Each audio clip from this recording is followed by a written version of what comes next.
but there's, I think, not even 1/100th of the amount of chemicals that are in regular cigarettes. There's no tar.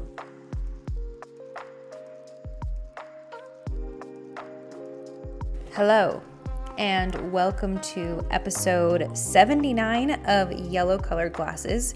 Today we have our very first family episode. Woo! This is the first family episode. Well, I mean, if you include Jake into that. Yeah.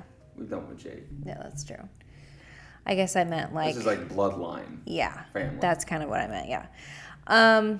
Okay, so today, for anybody that doesn't know, me and Caleb are brother and sister. Have been.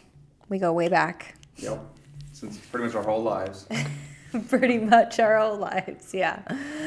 And so today we are going to ask Caleb a few questions because Caleb just opened up a business. Woohoo! I'm so excited. Yeah, Yes. Yep. The applause. And so first and foremost, we are going to start off with a review. This is from Logan F. The team at Warren & Mounts are great to work with, awesome at communicating, and they got me the best possible rate. Very nice people, and I'm pleased with their service. So thank you to Logan F for an outstanding review. Next, let's get into a peak and a pit. A peak and a pit. What's your peak? My peak would be starting this and like within literally a month getting like a lot done. Yeah, I would have to say like... Within 3.5 weeks. Yeah, like, you definitely got this going in like record time. like, That's so, for sure. Like, yeah, in 3 weeks we got like part of our business pretty much started and had some really good conversations now at Pit. Wait, let me do my peak. Oh.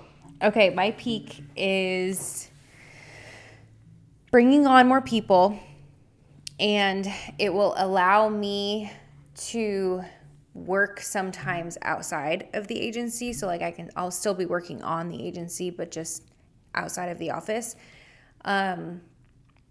I feel firmly that like everybody should be able to work here by themselves, but of course it's more fun and it's just a better work environment when there's more than just one person here. Honestly, the more people, the merrier. So it's exciting to get people in and have more energy and different personalities here simultaneously. And if I need to like, work by myself for several hours, I am able to do that too. So I'm excited about that. And also the Chiefs just won. Yeah, that is a peak for everybody. For the Super Bowl. Yesterday was the game. This episode will be going up on Valentine's Day. But congratulations to the Kansas City Chiefs. And then pit. What's your pit right now? Pit. A pit of mine would probably be, I don't know, a pitfall. I don't know. I don't feel like I've had too many pits. I think Well, just trying to that's get good. back in the motivation mood would probably be a pit. Like I For feel like like it's been personal kind of slow. or business? Both. Yeah. Like I feel like it's been slower than what I was thinking, but I'm starting to get back on the train of, Yeah. I just feel like it's just been kind of a little bit slow.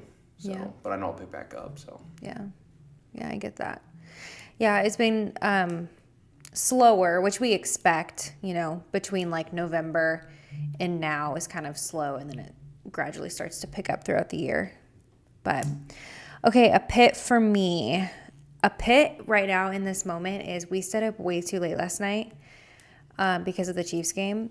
And, okay, that's not true because we chose to because of the Chiefs game. And so, I have been more awake in my days. I agree with that. And my alarms did not go off this morning. So And your alarms did not go off. that was this a morning. definite pit. That'll put a damper on it, that's That for was sure. definitely a damper. Okay, so moving into your business. And I have to keep looking at the name of your business because it's hard for me to remember, but I'm going to remember one day. S and SVS. S and SVS. So what is this new business adventure, and then what is it? Like, tell us all the things. Okay, so basically what it is me and my partner Cole. Like, do you want me to just like describe the business, how it works, or like how we started, or? No, because we're going to get into Okay. like the start Okay. of it. Okay. That's like my next question. I want right now to just know what it is. Okay, Like, so- what are you selling? What is the business? So basically what we're doing is it's no different than regular vending machines. Mm-hmm. So like, you go to the store or you go to, hotels or something and they have food products in that. We're offering basically vending services for, bars, nightclubs, different styles that are pretty much predominantly 21 and older. But instead of providing like food services, we're providing like nicotine products. So like vapor products, Yeah. like e-cigarettes. So I'm looking at our podcast episodes right now because I'm looking for the episode that we did with Aaron Grounds. Just like to point out the fact that, it's episode 71, A Career in Vending Machines. Because I wanted to point out that vending machines, in my opinion, is like so random, Yeah. but it can be very successful. Yeah, it's just a very slow. It's not like a regular business where you could run your business and profit or really expand it quickly. It's definitely something that you have to get a lot of locations to really see the fruits of your labor, I guess. Yeah. So, But is the startup cost pretty low? yeah, nevertheless, and this is the reason why me and my friend Cole kind of started it was because there's never really a loss, if that makes sense. You have Unless an the initial products don't investment. sell, I guess. Yeah, but even if it takes 5 or 6 years for all those products to sell, at some point that machine is going to pay itself off. Yeah. And at that point, you're just only making income from it. Yeah. So, it's not one of those things where you have to have a large initial investment, but it's definitely something that's it's a long game. You don't know how well it's going to do in locations, and there's always ways to move that around and help your business and stuff. But there's never really a big loss towards it. Yeah. And that was kind of your, is that what attracted you to? Yeah. So kind of, it was just, I don't know if you have any other questions, but yeah, that's kind of what attracted me to it. Is just as long as you get some locations and stuff, there's really there's no negative to it. And then it's still always your property. It's not like you're giving it to someone else. It's still yours. Yeah, you could always sell it if you didn't want to do it anymore. Yeah, not even just sell. If a location wasn't working, it comes back to just finding a new location. Just move it, Move it around and stuff. Yeah, that's a good point. So how did you come up with this? Did you do research on your end? Did you hear something? How did it come about? Yeah, so my friend Cole came down for winter break. So we're he's in college, I'm working, and obviously, but he kind of came down and he was, we were, hanging out and stuff, and he was like, man, you should see these. They got vape vending machines in bars because he's up in Nebraska. I was like, vape? I was like, is that even legal? How is there must be regulations behind that or something? And he was like, I don't know, but I was like, why don't we jump on top of this? Yeah. And that's something I was like, I've never seen that. That's just one of those things that's just I've never seen or heard of anything like that. Yeah. So when he told me there was one bar up there, we started doing our research and just trying to check out bars here in Kansas City or Lee Summit. And just seeing if that was even something that was readily available, and it just nowhere. Everyone's probably heard of cigarette vending machines, but for vapes, I guess, because of the new generation, it wasn't something that we'd ever heard of or seen. So, I do think vending machines is something that can be overlooked because we went to the airport recently. Well, actually, I think it was when we went with you to the airport. I'm very much into cosmetics and beauty and blah, blah. And I noticed that there was a vending machine for Kylie Cosmetics. For anybody that doesn't know, it's a cosmetics brand. So there was literally a vending machine where you can, A7 and then buy a mascara from the vending machine. What's crazy, remember we were at, I think at our hotel too. And they were selling AirPods. And electronics. And, yes, I've seen that stuff. too. I was like, wow, I've never seen that. Yeah, I've seen that. I think I guess one of the biggest things I say is the U.S. is not too accustomed to we're accustomed to snack vending machines, but in Asia and Japan, their whole culture is built around vending machines. Really? Oh yeah, I think they have more vending machines there than people. No shit. I swear, I think they do. Because of the convenience you were saying? Yeah, like they'll have machines there that make food for people and like fresh food. No shit. Yes, and like you can go grab a hot coffee and grab a bowl of ramen or something like. It's just nuts. I've seen so many videos on that. So it's just in America. I guess we just don't like. It's just not something that we ever consider. So we just look. When you think of a vending machine, you think of snacks like hotel snacks. Yeah, it's late at night when you grab some food. Like prepackaged stuff. Yeah, so like cosmetics and obviously, well, I don't know if like toys or something, but like over there in Japan, they have. Well, yeah, I could 100% see toys. Yeah, so like it's just one of those things that's just like it is overlooked because in America we just don't ever consider putting other items in a vending machine because we automatically assume. Yeah. It should just be snacks and food. Yeah, like prepackaged stuff. I do think like in an airport setting makes a lot of sense, and I think there are other settings that I can't think of right now where it would make sense to put something like that. I think that there's still, though, a lot of people that, and I'm not saying one way is right or wrong, but that value like a person-to-person interaction. Yeah. Like there's still almost too many of those types of people for it to gravitate towards vending machines. But anyway, so what is your short-term and long-term goal with vending machines? Have you considered that at all? Yeah, no, me and Cole have talked about it. Side note, this thing was literally installed last week in its first location. Yeah, so like, when we were just in the talking stages and just getting the LLC set up and getting our EIN numbers and just looking around for the machine, we were like, what's like a good reasonable goal like for first quarter of 2024. And me and Cole were like, let's just get it in by at least like March 31st, at least one location. And we literally completely smashed that within 3 weeks. We got a location and it fully installed. We got the machine up here in a week, fully stocked and ready to go. Like, it was just so already rushed. Made sales. Yeah, like we've already made a couple sales and stuff. It's going good. So it completely just washed and cleared our complete goals right now. So, I guess in terms of short-term goals, like for this year, we really want to have like a good solid 5 to 10 locations. Yeah. I think we're just doing something local right now that we can kind of manage, but I think this year we want to start moving into some other cities outside of like the Kansas City metropolitan area, so like college towns or things of that nature. Yeah. Like that's our big. I think that's actually really our big next goal. Because we've got, I think, another location that's pretty solid that we're going to be putting one into. Yeah. But long-term goal, I think a long-term goal, like a next year or two goal, like in the long term, is I want to move out of the state and go for like big party districts or things of that nature outside of the state of Missouri. So what does the maintenance on that look like? So our vending machines are a little bit different than your regular vending machines. So usually you would think of like, you put in a quarter or $1 and, it spins the spirals and it drops your food down and you grab it. Mm-hmm. Ours are fully touchscreen.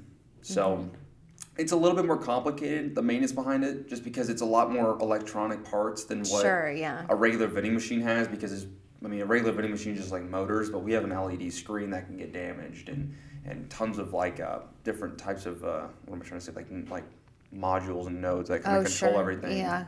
That like, it makes it a little bit more complicated, but there's people you just hire to do that. Mm-hmm. But ours personally, I would foresee having less issues because it's less mechanical based and it's more electronic based. So unless someone fully like in a fit of rage, like punches the screen or something, that's the only thing that I think will really come across. And then, items getting stuck of that and things of that nature, but easy fixes. That's not bad. So as you get deeper into it, you'll kind of figure out a system and schedule for how frequently they need to be refilled. Yeah. Yep. Is that like the majority of the regular maintenance that you'll do? Yeah, so like stocking it's just a restock? Yeah, pretty much. You're always going to have you can't just walk into a business and not expect stuff does happen. Sure, yeah. Any business, things are going to happen. You can't expect that everything's just going to go smooth. Yeah. So I know at some point we'll face mechanical issues or things of that nature. And right now we don't have a game plan for dealing with that, just because, there's just not really too many people that work on vending machines. So we'll have to find someone for that. Yeah. beyond that, I mean, in terms of the actual maintenance right now, in our eyes, right now it's just restocking and just making sure we're keeping our clients happy, and those clients are happy for them too. And just restocking it and keeping it filled and just making sure everyone's benefiting from each other. So that's good. Well, congratulations on smashing your first goal. I know, by a long shot, because it was only like the first week of February then. Well, no, we got our LLC done on January 20th. But what about your, the first machine installed? Oh, yeah, it was beginning of February. Yeah. It was like this first, and it was like end that, of January to like beginning of February. And you said you want to have that done by March 31st. Yeah. So, I mean. Well, we just didn't know because, it was just one of those things that's just it was a very rushed thing. Yeah. Because, I'm a big person on over-promising. So, I was saying, we'll get it in, in a 1 week and stuff. And they fully were like, let's do it. So, it's one of those things where I was like, okay, we got to speed this up. Yeah. So, but I was really happy with how we did, in the first month. So. Yeah. Literally, I think it was in, because, he comes in and tells us as this is all happening.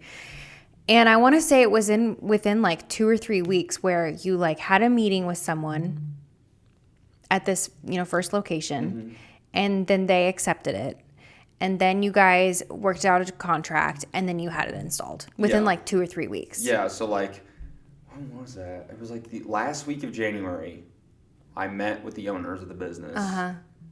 And then they, we agreed to everything. They were happy. We were both, mutually benefiting from each other. And then literally it was that Tuesday we talked, and it was that following Tuesday that we got it installed. So it was That's a crazy. whole 1 week thing. But that's crazy. Yeah. So I'm really happy with how it's going. I'll have to see.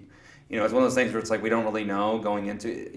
I know you talk to a lot of actual business owners that have been around for a long time. So it's one of those things where we're in the early stages of, where is the profit? Where is the starting the business? How, what are the issues we're going to face? So, we're so early into it. We're just, with clear eyes right now, hoping things go for the best. And, when things happen, they're going to happen. So, yeah, that's cool. So, what kind of advice do you have for someone who is trying to get into the vending machine space? I know you're just starting, you're just figuring it out, but if someone else is trying to start and figure it out, did you learn anything where you would tell someone, hey, I made this mistake and, just avoid this?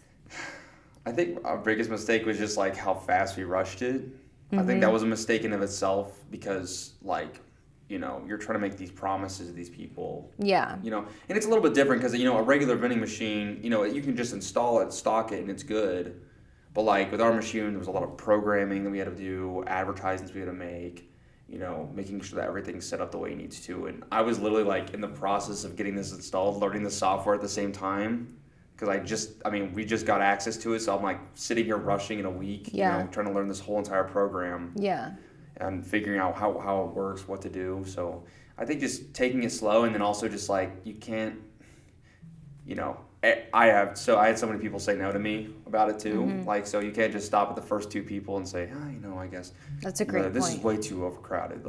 I don't think any industry's ever overcrowded, but I think if you find a niche that isn't tackled yet, and you want to go for it, you better just go for it because this is something that we just jumped on because we just haven't seen it. So why the hell not? Yeah.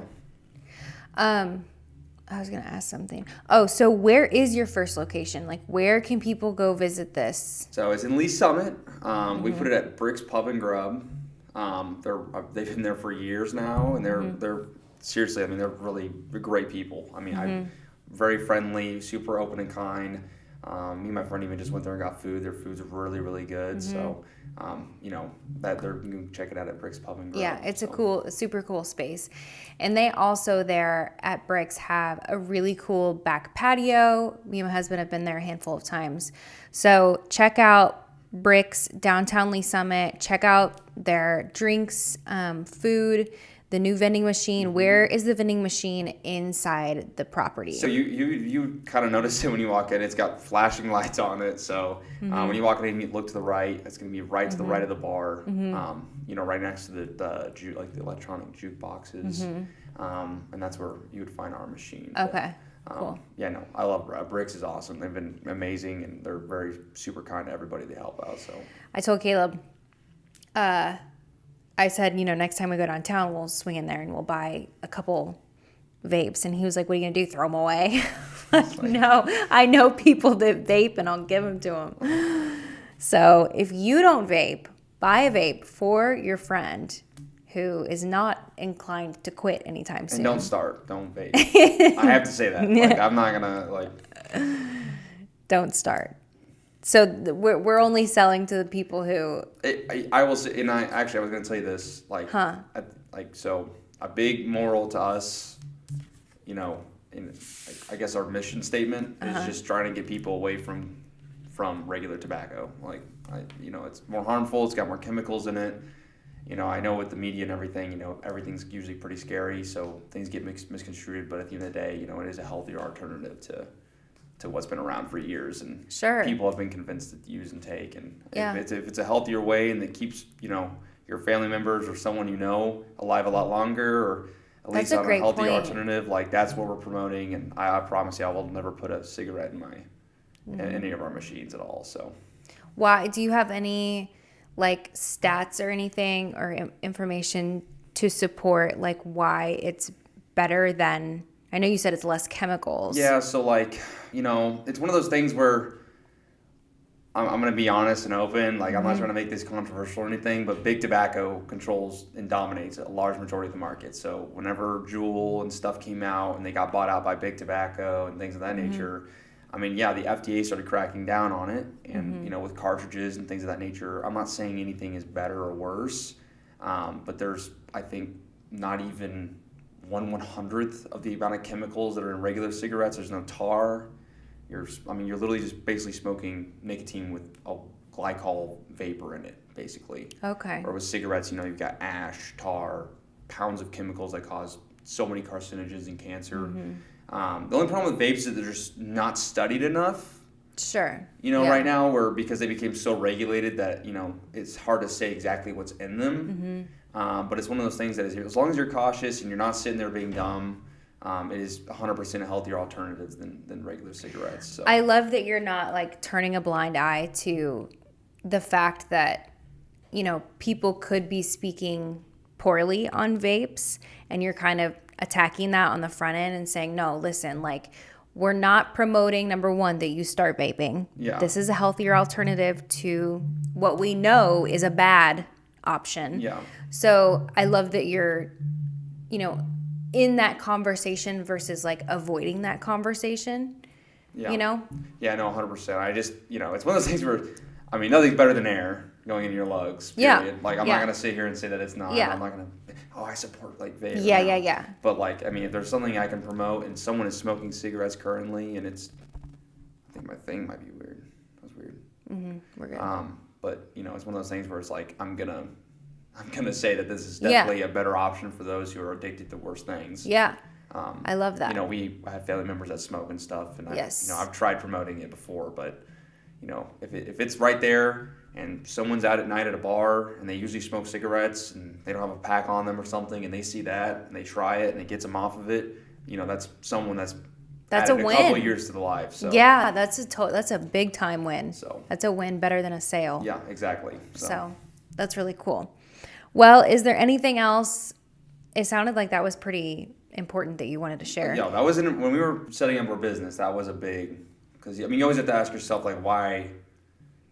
What's the point? What's the point? Why promote something? Yeah. Because it is, it's a hard topic, and it's something that it's not just easy. You can't just walk in and start selling it to people, because you are selling a product that damages people's lungs.